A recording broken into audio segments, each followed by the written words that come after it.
The Middle East, that produces most of the world's oil, has already told every economy, including ours, do not depend on us in perpetuity for your energy. If you can find your way to energy independence, you do it. And in fact, we'll invest in it for you because we have to supply energy to the entire world.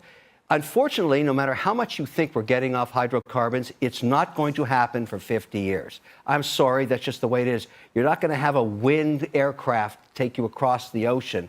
That's not going to work. But at the end of the day, we can make our own energy here very clean. We haven't built a refinery in America in decades because we can't permit it.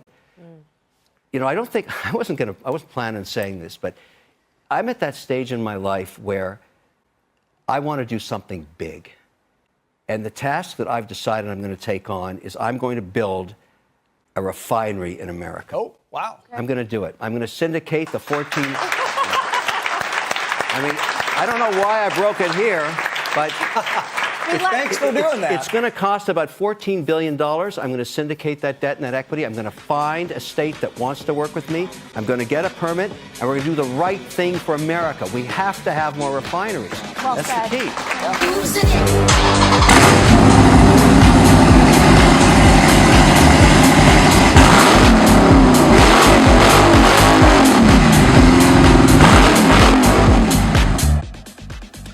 All right, guys, so welcome back. Thank you for hanging out, spending a few moments here with me. If you're new, definitely make sure you hit that subscribe button. I really do appreciate it. Now, if you're interested in listening to Kevin O'Leary a little bit more about this $14 billion investment into new refineries, I'm going to put more of his interview in the back. In honor of the EPA, which is trying to destroy the fossil fuel system, among other things, I want to begin with Mr. O'Leary's aspiration to build a refinery, which, Kevin, correct me if I'm wrong, historically, we haven't done that since the late 70s. Yeah, the technology we have is ancient. Chinese just announced a $14 billion mandate. They're going ahead. They understand. People don't really understand that when you pull oil out of the ground, it's useless till you refine it. You need distillates, you need jet fuel, you need gasoline, you need diesel.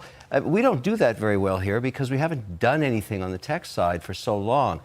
The trouble is getting a permit. The capital is there. I'm going to syndicate the capital, but I need a permit. Over the last year or two, I have been so anti-EV, and it's not even because I don't like electrical vehicles. And then you'll slowly see the front drop down a little bit, and then... Holy shit! That feels like a freaking roller coaster. Yeah. I just really distrust governments and their efforts to try and get rid of internal combustion engines by the year 2035 has really rubbed me the wrong way, and that has caused me to dislike electrical vehicles. If they just let it happen organically, I would have actually no ill will towards electrical vehicles. But like I said, we're getting forced down this road. And the great news from last week was that Germany, among other countries, have decided not to join in on the internal combustion ban by 2035. Germany, the EU's largest economy, is quickly becoming the EU's biggest troublemaker. In an effort to protect its automotive industry, Germany is blocking the final approval of the EU's plan to stop the sale of new combustion engine cars by 2035. This law would have made electric cars the norm from 2035 onwards. So now they're trying to look into other avenues. And on this channel, I try my best to show you guys what other options are going to be popping up, and are they serious, and can they compete with electrical vehicles? The number one thing is synthetic fueling. Porsche has already pushed out synthetic fueling. Let me tell you, this is nothing more than a test run for them, and it's working out great. Outside of just the cost per gallon, which I know many of you guys have showed me the video of it being, I think it was $30 or $40 per gallon. That price should go down once it's produced at a large scale. And also too, Ford is planning on doing a synthetic fueling, and a handful of other companies are planning on doing synthetic fueling, which would drive the price down. Now, I know a lot of you guys are not huge into synthetic fueling, but I've also discussed hydrogen fuel cell, hydrogen combustion. But whenever you need to move cargo, which means you have significant payload, and you also need to have reasonable range. So that's where the battery technology is just not there yet. It will take time. We might expect some disruptive technologies in the batteries, But today, it's non-existent. Like Joe rightly mentioned about the bus range, it's 150 miles. If you talk about the heavy-duty truck, it's not far off.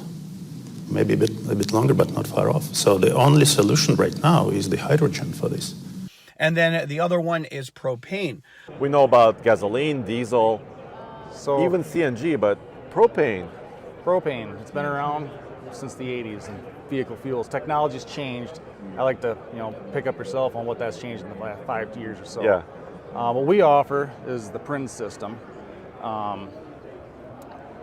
It's a secondary master-slave system. We still have, it's biofuel, so you have the gasoline system still intact. What we do is put our system over top of it and turn the gasoline injectors off, turn on the propane injectors. I've always had a hunch that something else was going to pop up and compete with electrical vehicles, because I don't think that we can all be in EVs. There's just, number one, the lack of infrastructure.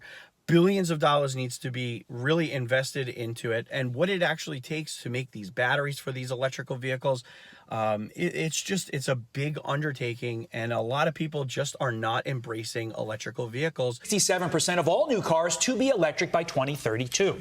It comes as a new poll shows nearly half of Americans say they're not likely to buy an electric vehicle as their next car. Because let's face it, nobody likes being forced in any kind of direction. We've learned this. If you force people to do things, they will develop a natural hate towards it. Dodge, in my opinion, made their moves too fast. They should have sat back and watched everything play out before they chose to go down an inline turbo 6 and an all-electric lineup and the Hornet with the inline 4-cylinder. Dodge, I think, made a huge mistake, and I think that they're going to have to start rethinking what they're planning on doing in the future, because let's face it, without a V8 Hemi, Dodge does not have a brand. They will not succeed. I think I'm the right person to sell this vision for America. I really do. I'm pragmatic. I'm realistic. The idea that we're not going to be needing oil in 5, 10, or 15 years is a fantasy. Yeah. I think that reality needs to be talked about a lot. I don't mind talking about it because it's true. And I think energy independence should be a bipartisan elective. And I think that the Chinese, here's the thing we should really worry about. I don't think we've spent enough time talking about it. The Middle Eastern countries that produce the majority of oil in the world have already signaled to oil-producing nations that they are servicing, get your acts together, because we cannot be guaranteeing you oil in perpetuity. Right. We buy a lot of oil from those countries. Canada, who has an... We don't need to. We don't need to. Right. And they're telling us we don't want to. In fact, those are the countries that would be willing to invest in refineries and infrastructure. So we're not worried about the capital, Larry. We're worried about the permitting process. But I think I can sell this to America. I really do.